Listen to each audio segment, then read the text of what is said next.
Bonjour tous les amis de la presse et bonjour tous les internautes qui peuvent écouter nous. Nos conférences de presse aujourd'hui, c'est un vendredi, bien sûr à cause de fête de l'indépendance de demain. Moi aussi, re-souligner que nos camarades Rochi, Badin, m'ont pensé peut rentrer demain et c'est la raison de son absence pour cette conférence de presse-là.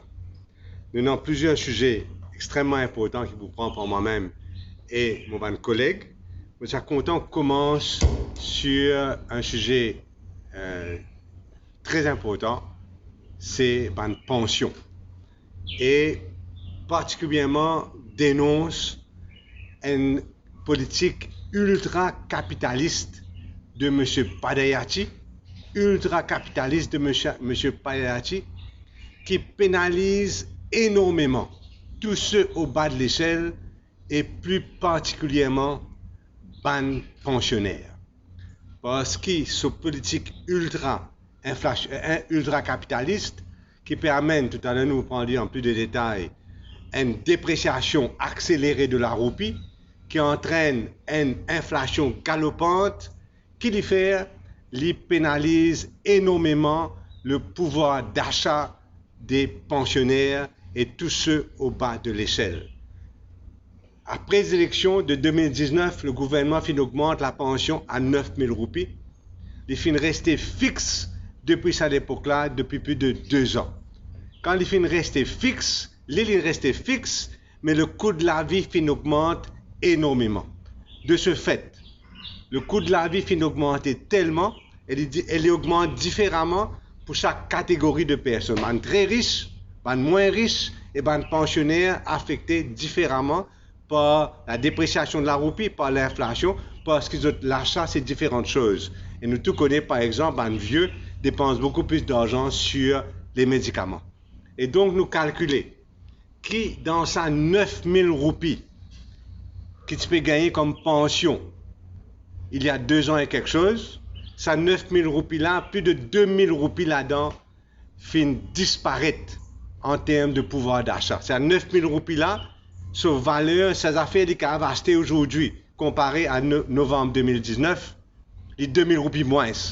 Et c'est pour cela que nous réclamons pour les... MBC qui est tombé, pas grave. C'est pour cela que... Et ok là, c'est pour cela que nous réclamons... Remettez.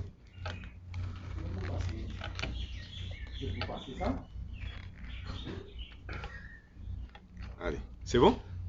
Allez, pour la forme.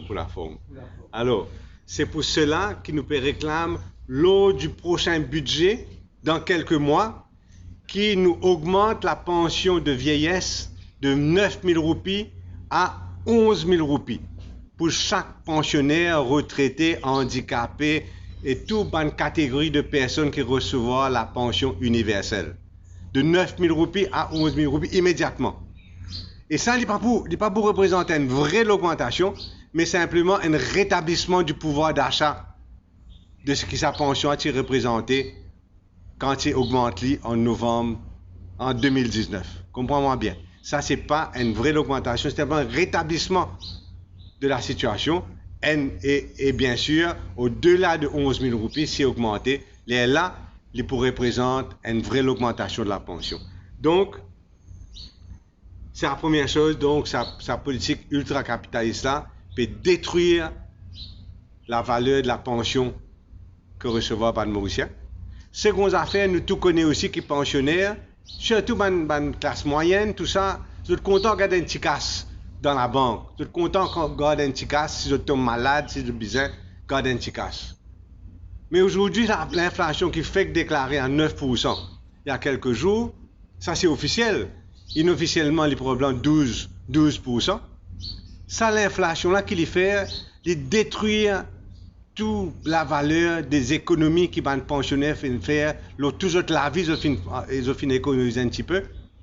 Et donc, l'inflation à 12% détruire la valeur des économies. Parce que si vous checkez demain, vous mettez cash dans la banque, l'intérêt que vous gagnez, c'est même pas un demi%. Même pas un demi% l'intérêt que vous gagnez annuellement contre l'inflation de 12%. Donc, c'est une politique ultra-capitaliste. J'espère qu'il n'est pas trop compliqué, de manière moi l'expliquer.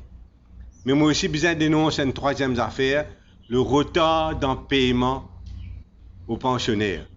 Nous avons besoin de retourner à l'ancien système que tu peux payer pension à la fin du mois. Aujourd'hui, nous arrivons jusqu'à le 7e du mois sans capable de payer pension. Soi-disant, à cause de besoin de bandimoun qui est décédé. C'est vrai, il y a environ 600 personnes de sa catégorie d'âge là, en moyenne, qui est décédé par mois. 20 personnes par jour. Est-ce qu'il y a un grand problème ça avec un système informatique ou bien même manuellement pendant le courant du mois on retire 20 noms par jour sur la liste des pensionnaires? Est-ce qu'il y a vraiment un problème ça? Il peut faire nous insulter nous. Je vais prendre un petit exemple. En Angleterre, il y a 9 millions de pensionnaires qui reçoivent la pension de l'État. 9 millions de personnes. L'Angleterre, il paye pension une fois par semaine. Il ne pas payer une fois par mois, il paye tous les 4 fois dans le mois, une fois par semaine, à 9 millions de personnes. Ça, c'est du monde qui montre une certaine compétence. Ici, pour 275 000 du monde, nous ne sommes pas capables de payer une fois par mois. En Angleterre, il y a 40 000 morts dans cette catégorie de personnes dans le mois.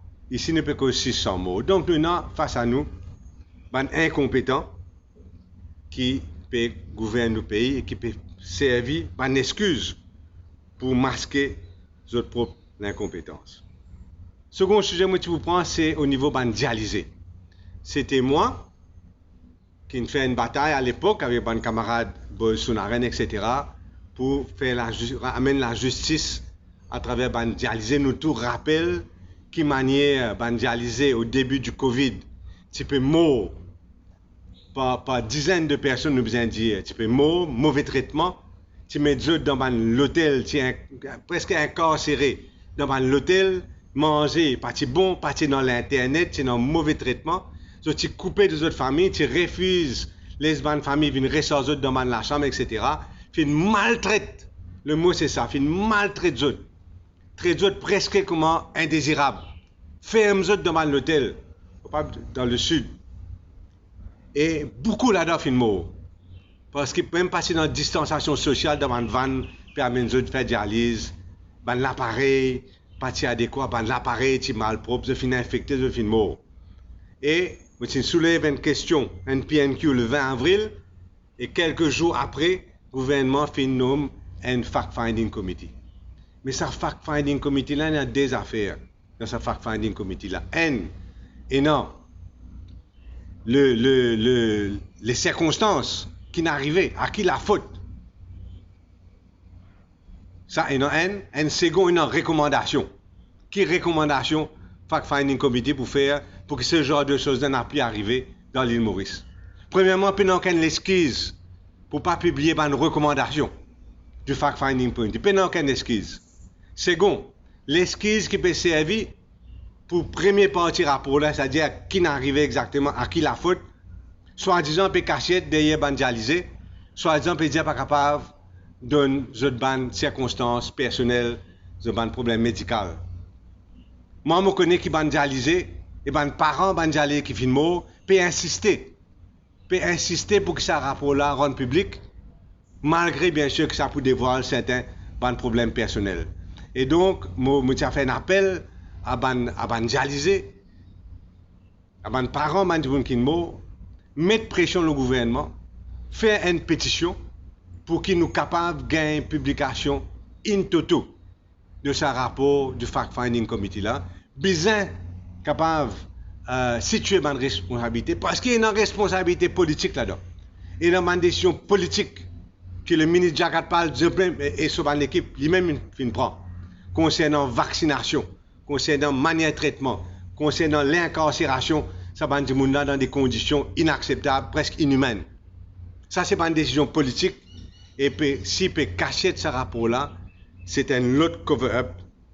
Donc, il faudrait que ce rapport-là publié in toto, sans recommandation, et situer un problème qui finit gagner et une responsabilité, parce que c'est un devoir que nous avons à des gens qui souffrent et aussi à des parents pour être capables de faire ce deuil dans une condition, bien sûr, qui finit gagner quand la personne finit décédée.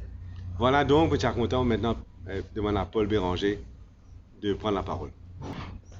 Merci Xavier, comme toujours, je salue les journalistes et je salue les internautes. Je vous prends 3 sujets, Chagos, Ukraine et dépréciation de la roupie et l'inflation. En ce qui concerne Chagos, la plateforme de l'espoir nous condamne le fait qu'aussitôt que le bateau concerné quitte les Chagos, ils retirent le drapeau mauricien de 3 endroits dans les Chagos que nos drapeaux sont flottés.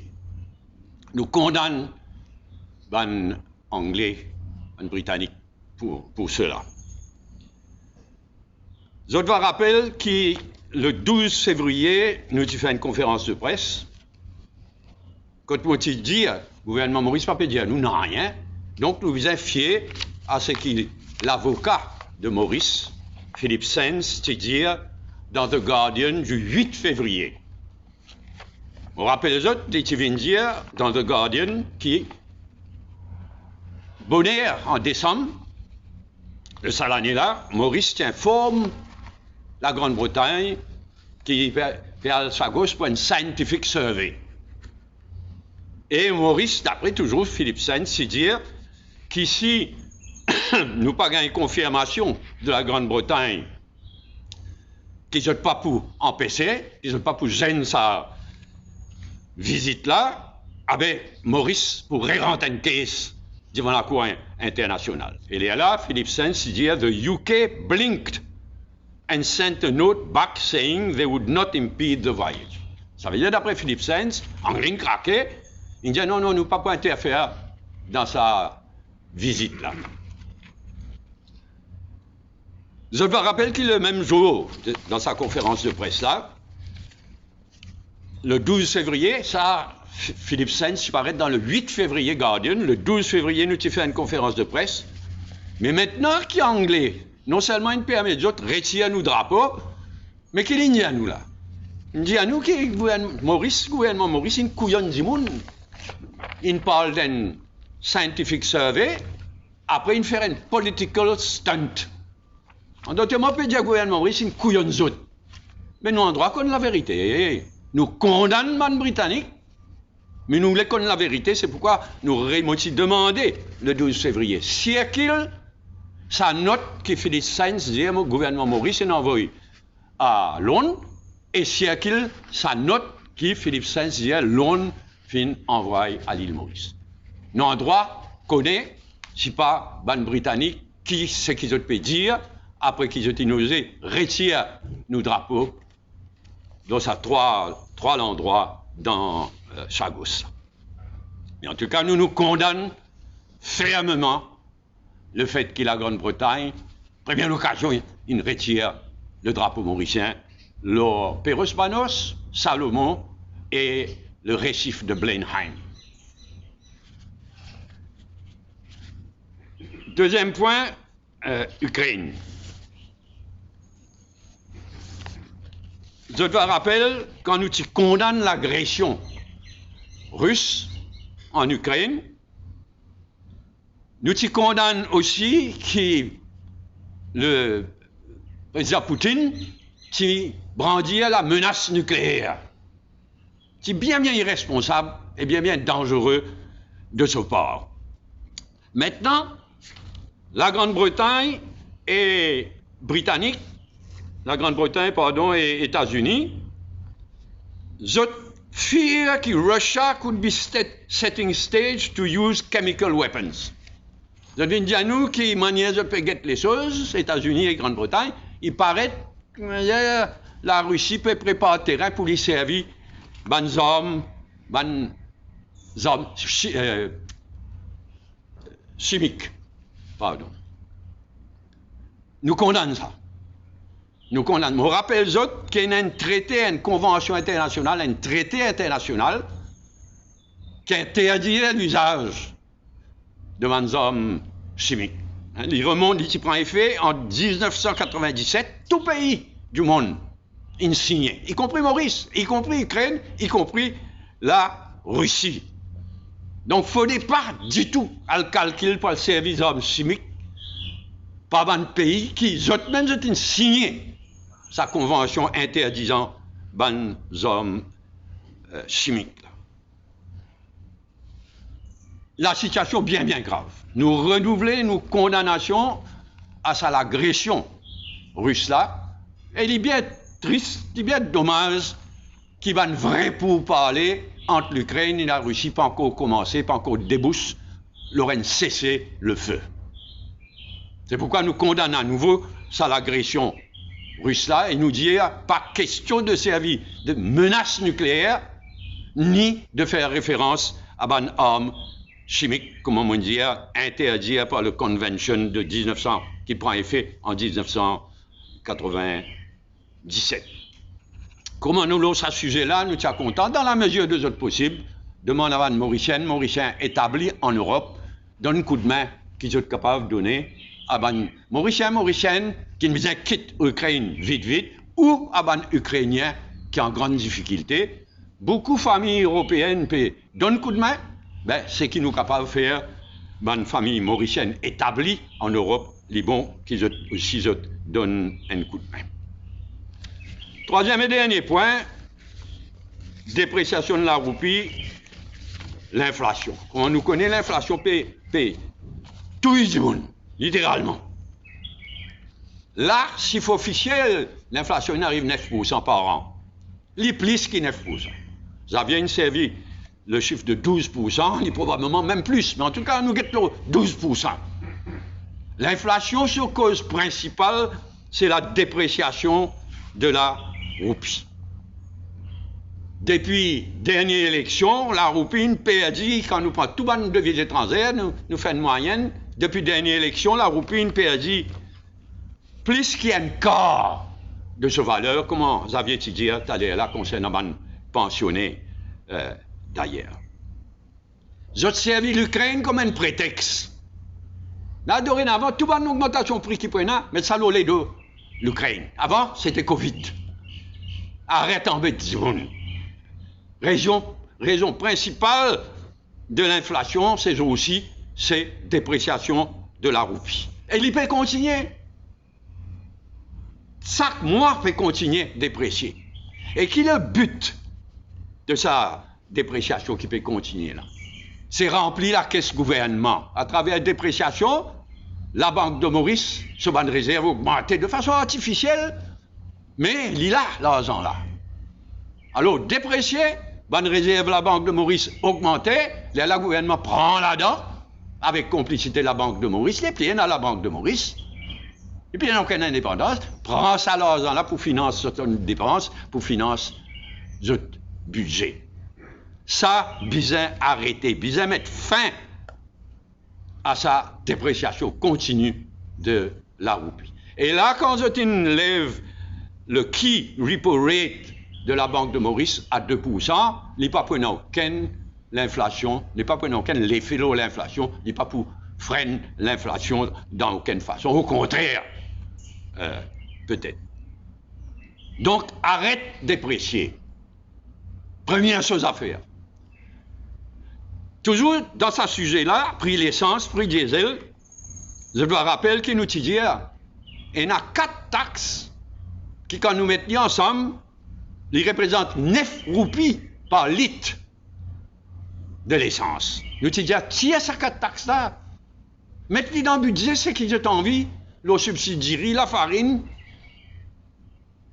gaz ménager, mettez-les dans le budget, mais pas l'eau, les deux, tout bon consommateur, parce qu'il fait un effet de boule de neige extraordinaire, ça. L'eau, tout quelque chose.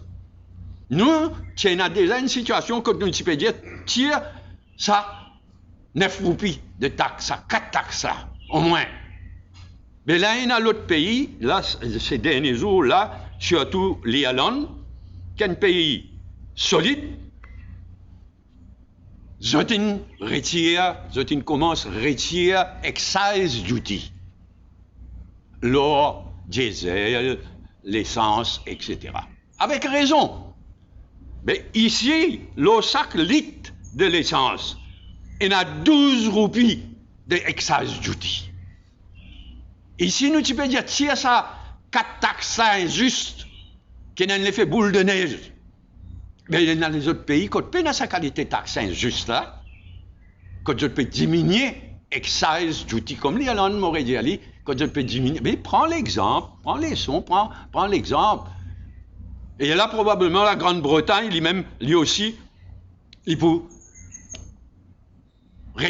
baisse ce excise duty, l'urban produit pétrolier, étant donné la situation dans le contexte actuel qui nous connaît. Donc, dans l'immédiat, nous dire, pour qu'ils mettent un frein, autant qu'il possible à l'inflation, arrête de déprécier la roupie.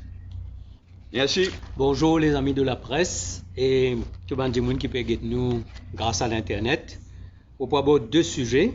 Premièrement, changement climatique, flash flood et tout les dégâts, le response qui nous besoin pour tout ce désastre là. Et deuxièmement, dernier problème dans le secteur de l'éducation qui finit dans un nombre de scandales et de traumatismes. Concernant les flash floods, si nous avons un cyclone, nous avons déjà un protocole. Warning classe N, classe D, classe 3, classe 4. Et Mauricien commence à comprendre qu'il est besoin de faire dans chaque étape et quand il y a chaque avertissement. Mais concernant flash flood, seule prévision qui nous est dans, c'est météo. Mais là, nous posons la question, est-ce que le radar japonais, qui fait une Doppler, qui fait une coûte presque 1 milliard de roupies, est-ce que nous pouvons servir comment besoin? Moi, j'ai eu l'occasion de travailler avec des japonais, des techniciens japonais. C'est des gens qui comprennent et qui maîtrisent la dernière technologie. Mais la question qui nous pose, nous, est-ce qu'il nous a aujourd'hui la compétence pour servir ce radar-là comme a besoin? Et est-ce qu'il nous pas besoin de guetter un coup qui pour faire pour que ce radar-là donne nous une prévision et qui nous capable justement d'un premier temps concernant les flash floods, nous connaît bonne prévision qui est capable de nous les temps pour une réponse. Donc ça c'est déjà l'avertissement. Deuxièmement, quand il y a le flash flood, nous connaissons qui est arrivé, c'est une quantité, beaucoup flash floods pendant un minimum de temps qui crée qui paralyse une région et quand il tombe dans pour lui, il paralyse pour lui quand nous guettons qui finit d'arriver. Mais là il y a un problème, c'est que sa réponse par rapport au changement climatique en général, c'est-à-dire il y a flash flood, il y a la sécheresse, il y a un cyclone, il y a un moment de vent violent par exemple, mais sa réponse là, nous avons un problème d'urgence et de coordination dans beaucoup de cas. Si nous prenons le cas de Port-Louis, quand il y a des flash floods, est-ce qu'il y a une coordination d'urgence entre la municipalité, entre les pompiers, la police, le port, pas finir sa coordination comme a besoin. Deuxième chose, c'est est-ce qu'il y a les équipements? Est-ce qu'il y a par exemple la pompe? Par exemple, les autres bandes d'équipement qui nous besoin pour qu'ils nous capables à un moment donné, quand il y a un flash flood, nous capables d'agir dans les moments qui besoin agir. Qui est arrivé finalement, c'est que nous connaissons la capitale paralysée, tout le monde peut galoper dans toutes les directions et nous trouvons une situation dans la rue, nous trouvons une situation que du l'eau accumulée, nous trouvons un drain qui est bouché, nous trouvons un drain qui n'a pas fonctionné, qui fait overflow, un canal depuis longtemps finit dans overflow. Et là nous trouvons une autre chose, c'est qu'au fait peut mettre 11 milliards de roupies concernant les drains à Maurice. Mais quand nous mettons 11 milliards de roupies concernant les drains à Maurice, est-ce qu'il nous peut gagner des travaux de qualité? Est-ce qu'il nous peut gagner un drain qui besoin et peut faire comment besoin? Est-ce qu'il nous peut gagner un standard qui besoin? Est-ce qu'il y a un projet PL comment besoin aller? Qui sont là qui peut gagner ce projet là? Est-ce qu'il peut y avoir un gros problème de corruption dans l'allocation de ce contrat là qui finalement nous peut terminer avec un drain substandard et qui le problème peut continuer durer d'année en année. Moi, je connais une situation que moi, là-bas dans la circonscription numéro 16, depuis 2 ans, pour RODM une solution, pour RODM pour mettre supposé pour un holistic approach, mais il n'y a aucun résultat. Donc, il y a un problème d'équipement, il y a un problème de corruption, il y a un problème de coordination, d'urgence, et nous pouvons continuer. Et là, c'est que nous pouvons dire qu'au niveau de tout ce qui est réponse concernant ban disaster, nous besoin une rapid response strategy. Et qui nous capable parce qu'il paralyse le pays, il paralyse la région, il met beaucoup de monde en difficulté. Par exemple, dans Pau-Lui, ou pas qu'à rentrer dans Pau-Lui, ou pas qu'à sortir dans Pau-Lui. Et le port paralysé, la ville paralysée, nous devons trouver une solution parce que le problème de changement climatique est avec nous. Le problème est déjà là, l'urgence est déjà là. Donc, besoin mettre en place une response, une stratégie de response qui est efficace avec les moyens, avec les équipements, avec les ressources. Et nous avons aussi la possibilité qui nous capable de répondre le plus vite possible dès qu'il y a un désastre. Deuxième, concernant l'éducation.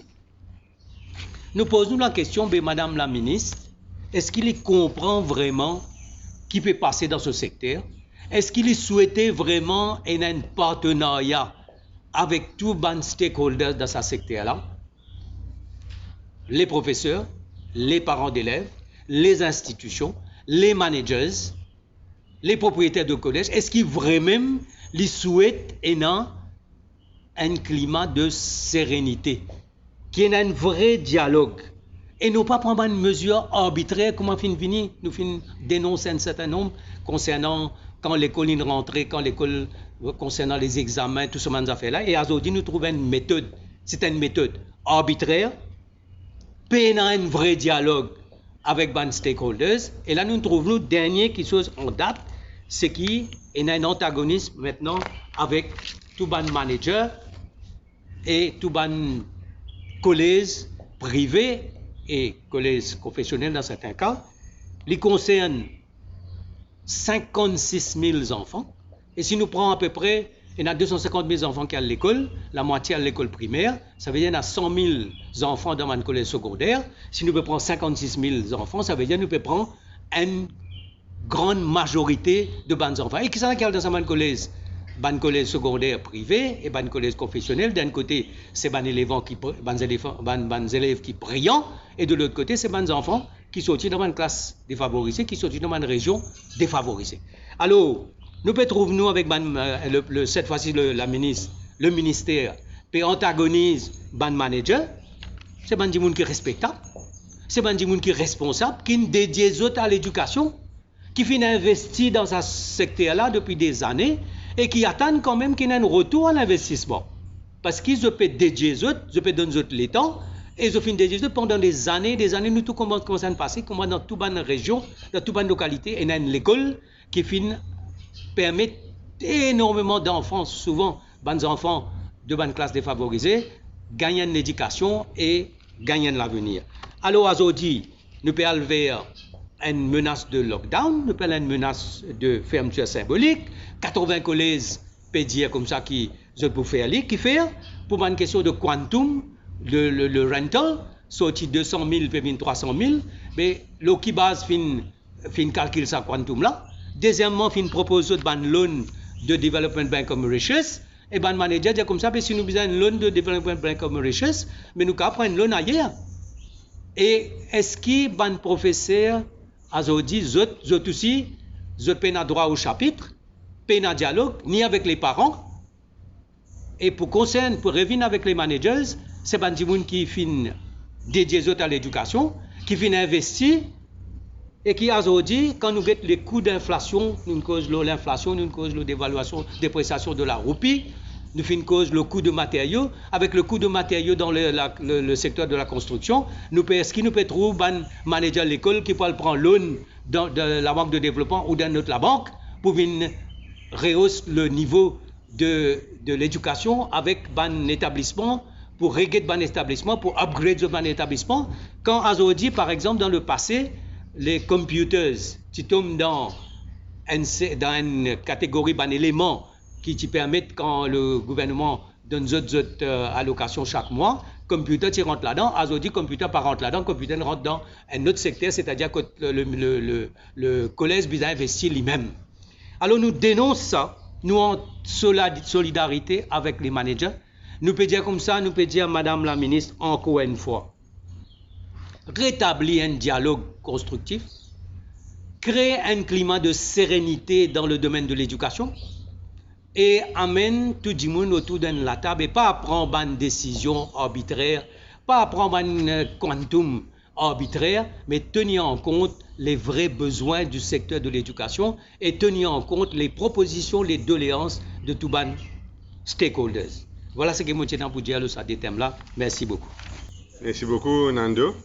Avant que nous prenions une question, je suis content, souhaite pour le 8 mars une très bonne journée internationale des femmes à toute la gente féminine.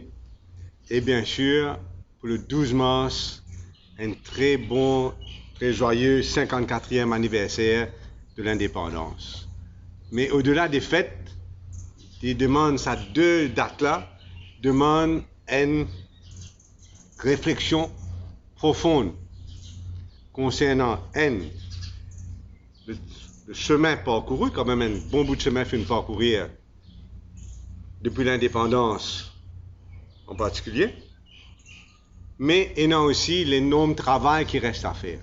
L'énorme travail qui reste à faire, que ce soit pour la condition des femmes, les droits des femmes, la protection des femmes et l'égalité de la gente féminine.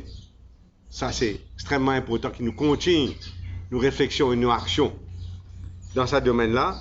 Et bien sûr, concernant l'île Maurice elle-même,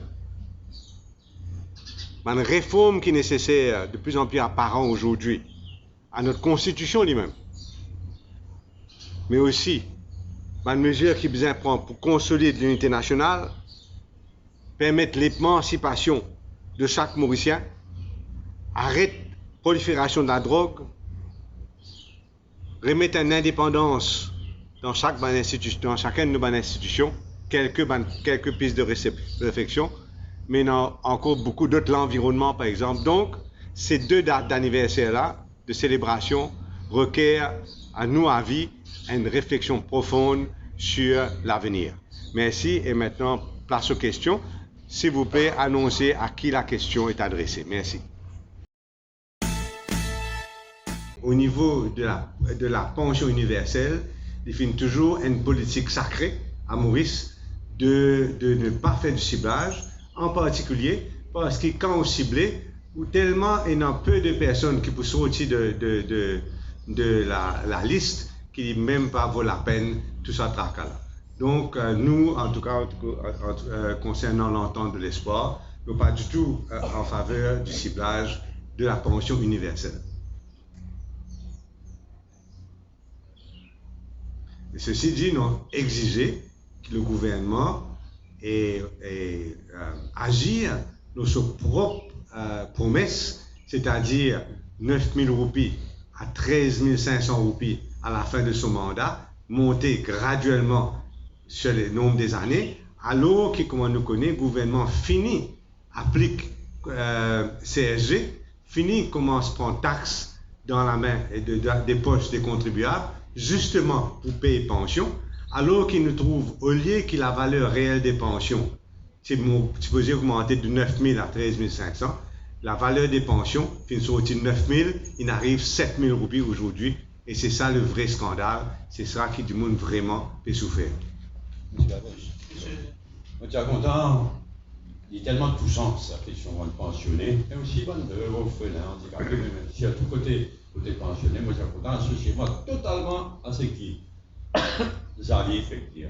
C'est un crime qui sa gouvernement a fait. Comment Xavier fait rappeler les autres? Tu promets qu'il pourra aller de 9 000 pensions vieillesse à 13 500 d'ici la fin de sa mandat là, 2024. Et tu peux augmenter graduellement, année après année. Au lieu de ça, le contraire complètement. Avant, quand tu as une compensation salaire pour un salarié, tu as une compensation salaire pour un pensionné aussi. Tous les ans.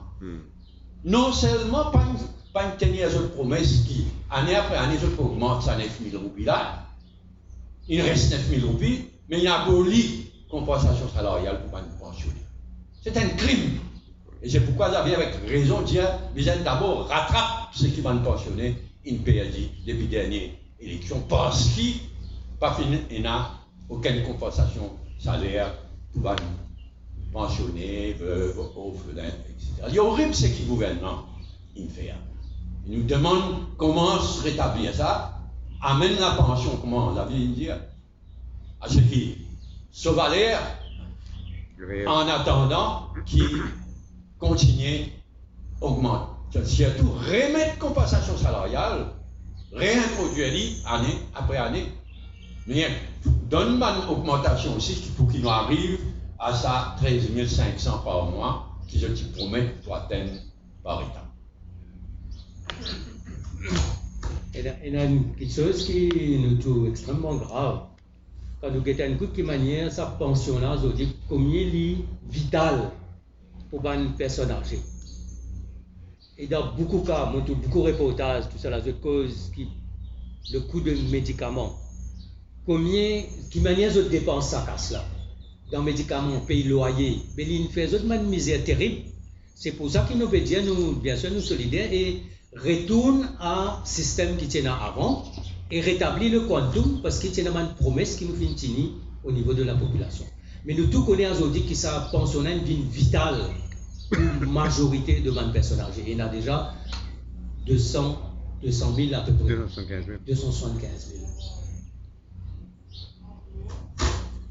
Monsieur Duval, demande passeport 11 000 roupies. Est-ce que le ministre des Finances est dans sa marge de manœuvre actuellement? Oui, absolument. Nous devons réaliser 2-3 choses.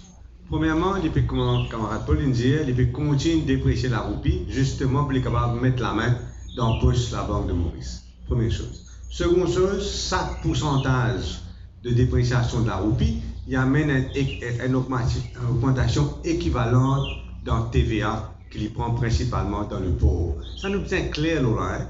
Dépréciation de la roupie, il y a un désastre pour les pensionnés, les salariés. Il y a une manne extraordinaire pour 2 catégories de personnes. Le gouvernement, la Banque de Maurice.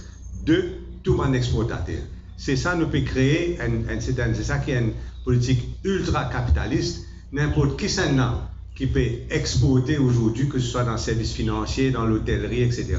Il peut gagner une manne extraordinaire de roupies en plus, parce que longtemps, un livre sterling qui vaut, je sais pas, 50 roupies. Aujourd'hui, même les sterling, comme Paul vient de dire, vaut 60 roupies ou plus. Donc, c'est extraordinaire. Donc, à ça, là. Troisième chose, il ne faut pas oublier les special funds que le gouvernement est non, et le fait qu'il y a des travaux capital d'infrastructure qui sont retardés à cause de Covid, etc. Il y a énormément de milliards de roupies qui sont dormis dans special funds du gouvernement. Moi, je suis content de faire cause marge de manœuvre du fini derrière la cour. Mais plus il n'y a aucune transparence avec ces special funds par milliards qui créent à droite à gauche, avec des chiffres qui manipulent. Aujourd'hui, les plus connaît quand nous étions concernant le déficit budgétaire, mais aussi concernant la dette. Terrible, il n'y a aucune transparence. C'est ce qui est fait mi dire. Mais n'a qui nous disent pour dire plus vivant. Mais n'a plus qu'à faire du tout un chiffre déficit budgétaire, ni un chiffre de dette étrangère. Tout à l'heure, M. Boudin, vous avez besoin d'une meilleure coordination avec le National Disaster parce que parfois, c'est Fire Services, SMF, qui est au terrain, mais pas une unité vraiment au sein du National Disaster. Le changement climatique, il est là. Nous devons apprendre à vivre avec lui et besoin d'un emergency response le plus rapide possible. Pour capable un emergency response team le plus rapide possible, il faudrait qu'il nous prenne une décision le plus rapidement possible et nous avons les moyens, et nous avons les moyens d'agir, nous avons des équipements et nous avons des ressources. Nous faisons les pour cyclone. Une l'air pour nous capables de faire à la fois pour flash flood, pour problème de, par exemple, de dégradation de la plage, et les autres événements qui nous connaissent, la sécheresse, tout ça. Donc nous pouvons apprendre à vivre avec ça et nous pouvons apprendre à répondre à ça vite et surtout faire que tout le monde participe dans ces efforts-là pour que nous soyons capables d'avoir une réponse le plus rapide. Nous prenons le cas de Pauline l'autre jour. Si Pauline est paralysée, c'est l'île Maurice qui est paralysée. Donc nous devons être capables d'agir le plus vite possible et surtout dans l'équipement et la coordination Le problème qu'il y a aujourd'hui, c'est qu'il paye dans sa coordination, par exemple, nous trouvons le problème de naufrage de bateau, paye dans la coordination entre le bureau Premier ministre, entre MPA, entre Coast Guard. Pour lui paralyser, paye dans la coordination entre les pompiers, entre la police, entre la municipalité, entre les autres bonnes institutions comme NDU, et il y a aussi le ministère de l'Infrastructure.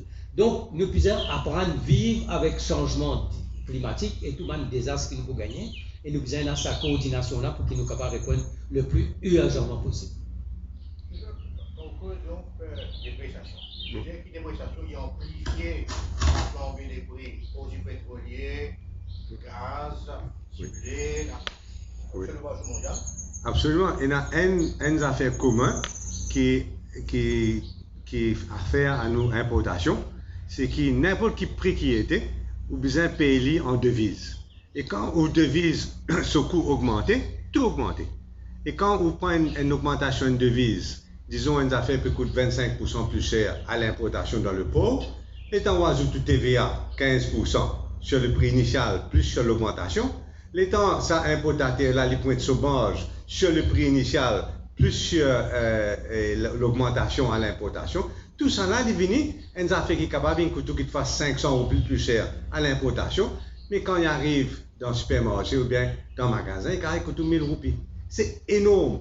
Quand on quitte l'augmentation de prix aujourd'hui, ou choqué, ou tombe sans connaissance, surtout si on a une petite construction à faire, c'est énorme.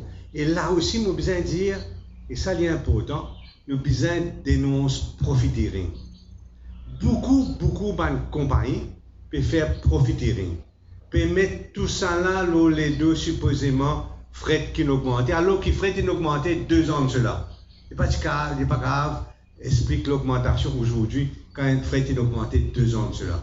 Celles affaires capables d'expliquer l'augmentation aujourd'hui, c'est dépréciation de la roupie qui peut continuer, et second, profiteering que une compagnie peut faire.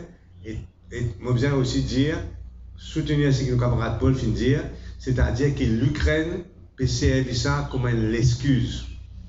Parce que si le prix de nickel finit d'augmenter à cause de la guerre en Ukraine, nous ne pouvons pas trouver le téléphone portable augmenté aujourd'hui parce que ça est importé plusieurs temps de cela. Donc, bien sûr, l'essence va augmenter, même un petit peu de gaz, mais toutes les autres augmentations, pas gain droit à mettre sur le dos de l'Ukraine. Pas gain droit. Mettre sur le dos de l'incompétence du gouvernement, gourmandise du gouvernement qui a plus beaucoup de casse pour les gaspiller, et bien sûr, nous dire aussi, nous besoin d'y aller, faire un appel à un commerçant, comprend, et là nous cause un commerce, une importation du lait, une importation de médicaments, comprend la situation de bonne mauricienne et aussi faire sacrifice. Concernant l'incompétence du gouvernement, le gouvernement peut dépenser presque 1 milliard de roupies en subside. Oui. Mais qui s'en a qui peut gagner ce subside? Pour Gilet même 1 milliard. Pour Gilet, pour les autres ND produits encore. Mais il peut dépenser 1 milliard de roupies, c'est posé pour soulager le consommateur. Mais finalement, nous nous posons la question, mais dans qui pose ça 1 milliard de roupies dans l'année? Importateur, grossiste, détaillant, ou soit consommateur. Là aussi, il dépense énormément, mais ce n'est pas le consommateur qui vient profiter. Notamment dans par exemple, le cas de Gilet, les clients. Concernant chaque fois, je déjà pose la question au ministre concernant l'échange de notes. Il y a un échange dans le gouvernement, pas capable de tout. En Angleterre, tout public. Non, il n'est pas vrai. Ici, à tout là-dedans, là, peut maltraiter nous, là. La Grande-Bretagne peut maltraiter nous. La Grande-Bretagne peut dire le gouvernement mauricien, couillon de autres. Il fait le mot qui ne servi. Tout peut servir ce mot-là. We were disappointed that Mauritius turned the scientific survey into a political stunt. Il dit au gouvernement, couillon de autres, il fait autres quoi qui, ça dit une scientific survey, après il fait un political stunt. Mais nous gagnons droit la vérité. Il n'y a aucune loi qui empêche le gouvernement Maurice de rendre ça des notes là publiques. Il n'y a aucune loi. Il peut servir encore une fois un prétexte, mais il n'y a aucune loi. Et quand nécessaire, dire la vérité, donne les faits, donne-nous sa copie, ça dénote là. dans l'intervalle, nous tenir à condamner. Les affaires qui m'ont lié dire d'aller là. Non seulement nous condamnons la Grande-Bretagne, qui nous évite vite, tire nos drapeaux, des îles là, des groupes d'îles là, et l'os agressif. Non seulement ça, mais quand vous guettez le ton qui ça, Secretary of State, même pas le ministre, Secretary of State, qui répond à sa question dans le Parlement britannique il y a quelques jours de cela. Mais ce temps encore, je ne peux pas dire les choses, je me rappelle dans la dernière conférence de presse, nous espérer que le gouvernement Londres commence à comprendre qu'il devait changer. Zéro. Quelle sa manière qui de répéter là, ça, Secretary of State là. The UK is in no doubt about the sovereignty over so-called British Indonesian territory. Je peux pas vous un centimètre. Ne condamnez pas droit à l'instance internationale. Là, l'île Maurice a ici fait ce drapeau flotter les 3 parties de so-called British Indonesian. En fait, c'est sa gosse. Je passe sans un centimètre de très arrogant, malgré 3 instances internationales, ils condamnent les autres, y compris la Cour internationale de justice. Je pas besoin de centimètre. Pour nous, ça, il y en a 3. Complètement colonialistes. Et ça, il y a des gens qui trouvent une école international law, plus qu'il n'importe qui c'est ça. Et bien, les choses changer. Et pour aider à changer les choses, rendre ça dénote-là public. Monsieur Duval, nous prenons connaissance du rapport Willem sur la démocratie. Il y a même plus de réflexion, mais pas que la démocratie. Comment? C'est un rapport accablant, parce que bon, ça, le recul de Maurice, il dit finalement, nous trouvons dans une autocratie, et qui existe des démocraties en Afrique, comme Botswana avec les Seychelles. La dernière fois, on pensait à un ministre qui vient dire comme ça, qui nous seule démocratie, tout ça. Mais ce rapport-là, il dit vraiment qui peut passer dans Maurice, c'est-à-dire au niveau de la mainmise totale de l'institution, la façon dont le pays peut gouverner. Et c'est une grande tristesse parce que pour Maurice tient un pays fort au niveau de la démocratie. Le rapport de Willem vient justement souligne, si tu bien souligner, tout ce qui Maurice fait perdu dans sa détroit l'année, c'est un gouvernement qui fait ce qu'on toujours appelle cadenas de l'institution, tout ce qui concerne la presse, concerne la télévision, concerne tout la loi qui vient amener, et ce rapport-là, encore une fois, vient souligner ce qui Maurice est devenu dans sa détroit l'année qui vient arriver là. Chaque occasion, il dit à lui, MSM peut finir sa pays là. Et si nous laissons aller pour finir sa pays là, mais comme on peut dire pour finir sa pays là, 3 points c'est tout. Démocratie, dégringolé dans un rapport officiel, mais dans la vie de tous les jours, je ne sais pas connaître. Qui manière servir à MBC, qui manière speaker, je ne sais pas connaître les détails, manière speaker viole la démocratie parlementaire et gouvernement. Premier point, quand je peux finir sa pays là, c'est démocratie. Deuxième point, c'est corruption. Et troisième point, c'est l'économie. Bien, les AP finir. Tous les 3 points, y compris démocratie. Il arrive un consensus entre les sports et le travail par rapport à ce qui fait dire, M. Duval, Pérez, leader de l'opposition, le 29, est-ce qu'il y a un travail qui a avancé? Nous causons tout le temps avec le Parti travailliste, nous Indiens, parce que nous ensemble dans l'opposition, tout ce qu'il nous dit, nous reste lorsqu'il nous dit, c'est-à-dire nous, au niveau du partage des responsabilités, tout ça, mais nous comprenons aussi que c'est un processus qui peut faire ce chemin et qui peut prendre le temps qu'il peut prendre.